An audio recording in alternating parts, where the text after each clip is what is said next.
Thank you, distinguished guests, excellencies, friends, and fellow peacemakers. It's a privilege to join all of you here this evening. Your Highness, thank you very much for your kind hospitality and welcoming us and hosting this important event. To II and SS and your team, thank you for yet again putting on a phenomenal dialogue. It's an honor to be able to address you here in the Kingdom of Bahrain at this pivotal time in global history. As we gather here, we're reminded that true security, true stability, and peace cannot be forged in isolation, but in the common collection of peacemakers working towards that common purpose. Today, I want to speak plainly for myself as a veteran and a soldier who has seen firsthand the high cost of war. As someone who serves under President Trump's leadership, I have experienced the promise of peace. His vision is about delivering real wins, not just for America, but for our collective cause of peace and prosperity, and doing so through a very principled realism rooted in shared goals, interests, and values. The old Washington way of thinking is something we hope is in the rearview mirror and something that has held us back for too long. For decades, our foreign policy has been trapped in a counterproductive and endless cycle of regime change or nation building. It was a one-size-fits-all approach of toppling regimes, trying to impose our system of governance on others, intervene in conflicts that were barely understood, and walk away with more enemies than allies. The results? Trillions spent, countless lives lost, and in many cases, a creation of greater security threats. The rise of Islamist terrorist groups like ISIS.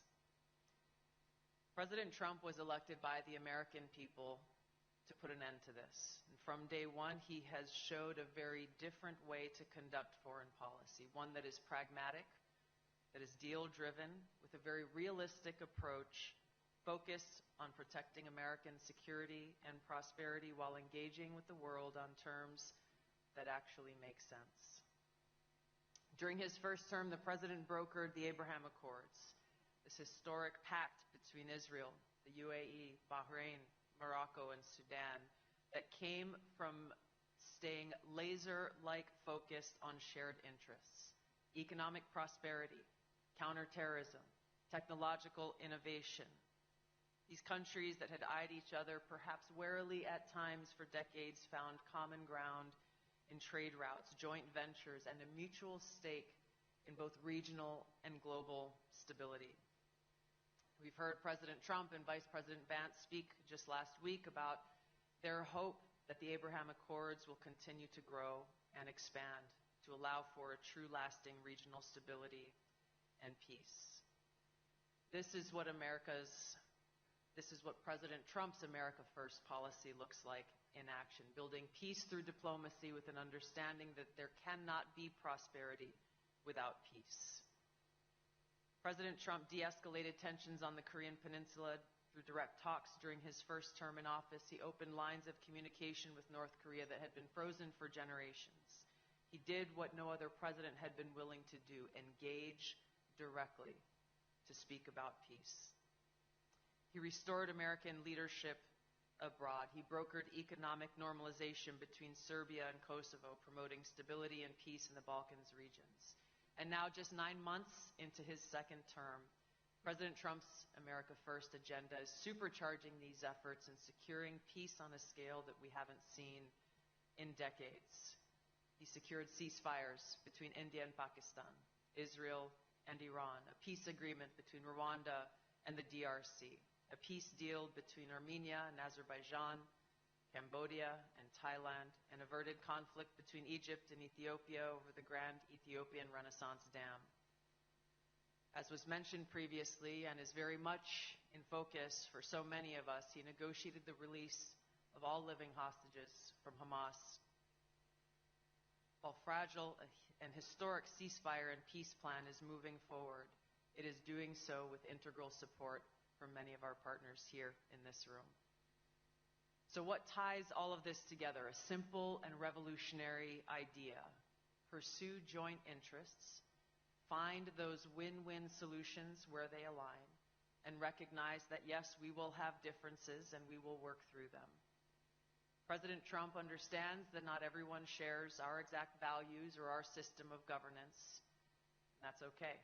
What's most important is finding where our shared common ground exists and building those partnerships and progressing on those common grounds. Things like energy independence that stabilizes global markets. Things like countering terrorism, something that continues to grow in different parts of the world. Strengthening trade partnerships to boost economic growth and innovation. These are the components, the glue of enduring partnerships and friendships. So America First is not about isolating ourselves. As President Trump has shown, it's about engaging in direct diplomacy, being willing to have conversations that others are not willing to have, and finding that path forward where our mutual sovereign interests are aligned. And that's really why we're all gathered here today in Manama. We can commit to this path ourselves and put it into action. Bahrain's own leadership, year after year, hosting these critical dialogues shows us the way forward, convening nations from around the globe, amplifying shared stakes, and strengthening partnerships and lines of communications that allow us to resolve our differences and deliver results for our respective people. Under President Trump, the United States is your partner in executing this vision as a deal maker who is committed to peace. Together, we look forward to continuing this path towards peace, to ending wars that have defined too many generations, unlock prosperity for millions, and help support the future of a Middle East where security is a dividend of cooperation, not a cost of conflict. Thank you very much. God bless you. God bless the pursuit of peace.